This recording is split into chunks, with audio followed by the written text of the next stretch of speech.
ചിലരുടെ മുഖം നമ്മൾ ഒരിക്കലും കണ്ടിട്ടില്ല. പക്ഷേ ചിലരുടെ നിഴൽ മാത്രം ഒരു ജീവിതത്തെ രക്ഷിച്ചിരിക്കും. ഇത് അത്തരത്തിലുള്ള ഒരാളുടെ നിഴലിന്റെ കഥ. ഒരു പഴയ പാലം. അവിടെ ഓരോ രാത്രി ഒരു നീളം വരുന്ന നിഴൽ മാത്രം. ആർ തന്നെയാണെന്ന് ആരും കണ്ടിട്ടില്ല. ഒരു ചെറു ബാലൻ വഴിതെറ്റി കരഞ്ഞു നിൽക്കുമ്പോൾ അവന്റെ മുന്നിൽ ഒരു നിഴൽ പതിച്ചു. മുഖമില്ല, രൂപമില്ല. പക്ഷേ നിഴൽ വീട്ടിലേക്കുള്ള വഴിയിലേക്ക് വിരൽ ചൂണ്ടി. ബാലൻ നടന്നു.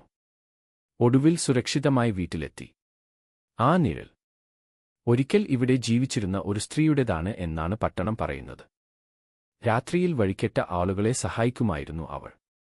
അവൾ ഇല്ലെങ്കിലും അവളുടെ നിഴൽ ഇന്നും ഈ പാലത്തിൽ. ഒരു രാത്രി ഒരു യുവതി വീഴാൻ പോകുമ്പോൾ വീണ്ടും ആ നിഴൽ മുന്നിൽ തെളിഞ്ഞു.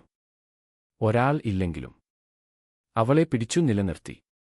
പിന്നെ അൽപ്പാൽ അപ്രത്യക്ഷം. മുഖമില്ലെങ്കിലും നല്ലതായ ഒരു നിഴലായി നിൽക്കുന്നവർ നമ്മളെല്ലാവരുടെയും ചുറ്റും ഉണ്ടാകും. നിങ്ങളും ഒരാളുടെ സുരക്ഷയുടെ നിഴൽ ആകൂ. കഥ ഇഷ്ടമായെങ്കിൽ ലൈക്ക്, കമന്റ്, സബ്സ്ക്രൈബ് ചെയ്യാൻ മറക്കരുതേ.